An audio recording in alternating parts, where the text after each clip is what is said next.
What's going on, ladies and gents, boys and girls, guardians of all ages, Joker back again once again, and today, people, well, I've said it before, and I'll say it again. There are things that I am right about, and there are things that I'm not right about yet. Bungie, the gift that keeps on giving. You know, I like Destiny a lot. Contrary to what some delusional people might believe. I know, gasped, shock, horror, lightning crackle, lightning crackle, lightning crackle. Joker likes Destiny? No. You can fundamentally like something because you enjoy the lore or the way that classes play, but also believe that a multi-billion-dollar corporation opening a headquarters in Amsterdam to profit further off tax cuts, all while being bought out by one of the most popular first-party gaming platforms on the face of the planet, can maybe kinda sorta do a little better when it comes to giving real value to the customer. I know, silly me, right? How dare I criticize billion-dollar companies? That's so entitled. Almost like a developer asking you for your money a year in advance, or punishing you by charging you more if you don't pay up front, all while sleepwalking through the content creation process of their own game. A content creation process that I have to assume involves particularly heavy use of the Control-C and Control-V buttons on their keyboard. But details, I digress. Recently in a Reddit AMA, in what I have to assume was either an ego trip or a publicity stunt, head of engineering David Albridge outlined in laborious detail exactly why we need Destiny 3. Okay, well, maybe not in so many words, or I guess technically speaking in this case, so few words? But you heard me right, ladies and gents, boys and girls, guardians of all ages. During an AMA, Bungie's head engineer, David Albridge, was asked about Bungie's ability to keep secret content secret, to which David gave this rather interesting and insightful reply. How challenging is it to try to encrypt content in order to prevent data mining and attempt to make secret/surprise missions possible? Is it something y'all are actually working on, or has the team resigned to accept that data miners will grab everything as soon as it's in the code? To which David replied, surprisingly challenging. We've dug into this pretty deeply a few times. Several brilliant people here are passionate about it. The main challenge is the web of connections between pieces of content. Suppose you want to encrypt a secret mission. Okay, let's tag the world art spaces, bubbles, and activity itself as encrypted behind this key that will release later. Victory! Except, there are rewards for the mission that we also want to hide. Their flavor text contains spoilers and bits of audio that are managed in a separate pipeline for localization. We should tag those. Oh, and then there are quests we've authored that involve repeatedly playing that mission. Need to encrypt those too. Oh crap. Now there are validation systems screaming at us because we just punched out holes in all the different content sets, which broke reference from yet another content set. We need to change how those work. Like most things, it's all solvable.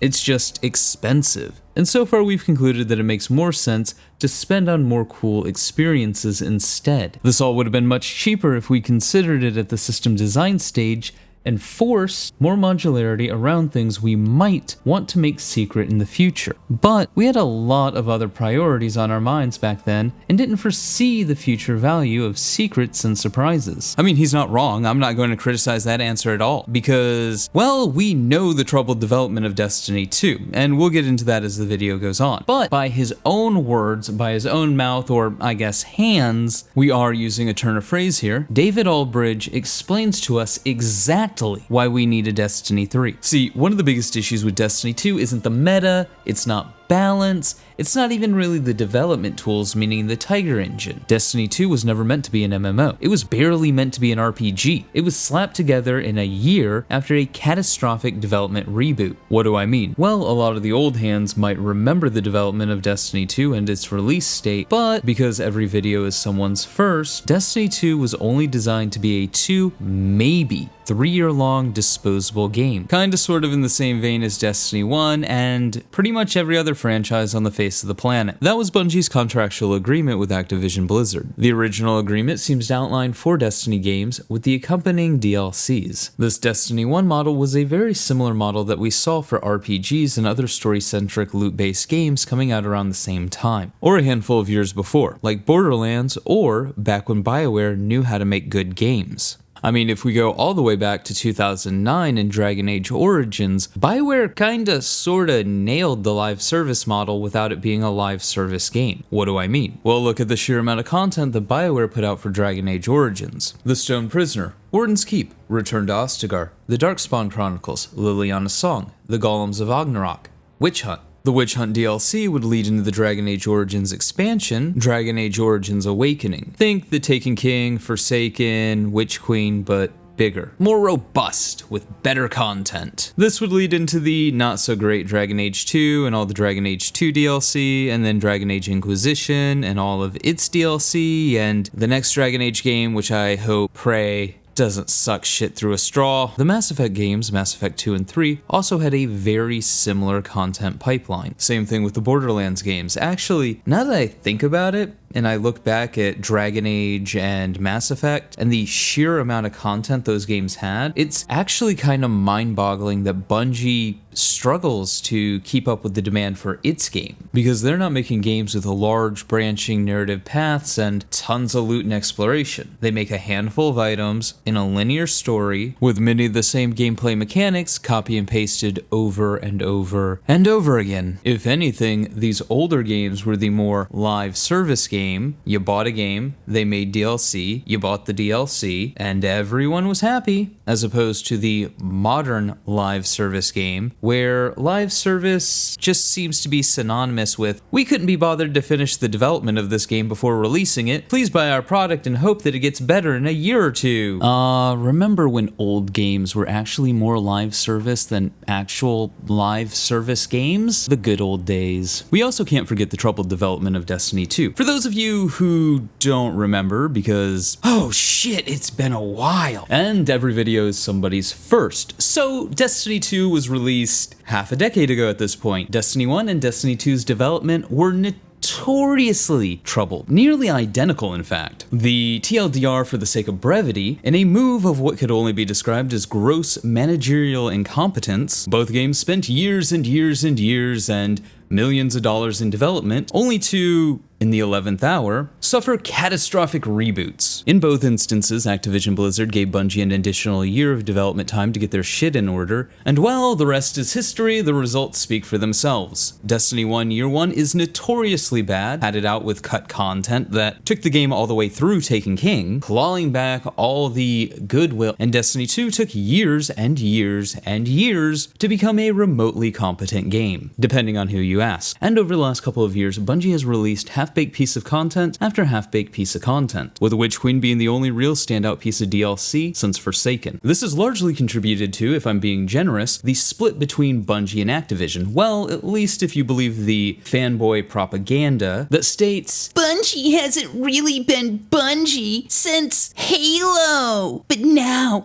that they're free of the shackles of Activision and the grace period that we needed to allow them to have for years and years, now Bungie can finally, truly make the Destiny game we all want. Or something like that. Regardless of whether you accept that rationality or not, the reality is the base foundation of the game, Destiny 2, was not designed to be an MMO in the classical sense. It was barely designed to be an RPG. See Destiny 2 Year 1. And many would argue, if we keep in mind its contemporaries, Destiny 2 was barely designed to be a looter shooter. It was more of a fashion game, with the bulk of the fashion game consisting of loot boxes that you got from the cash shop and the friends you made along the way. It's one of those things that we have to keep in mind, because once we start actually extrapolating from the base foundation of Destiny 2, all the issues with Destiny 2, all the bad development, all the weird choices, kinda sorta makes sense. But let's go ahead and segue for a moment to another reality that virtually everyone should be able to agree on. It is categorically cheaper for Bungie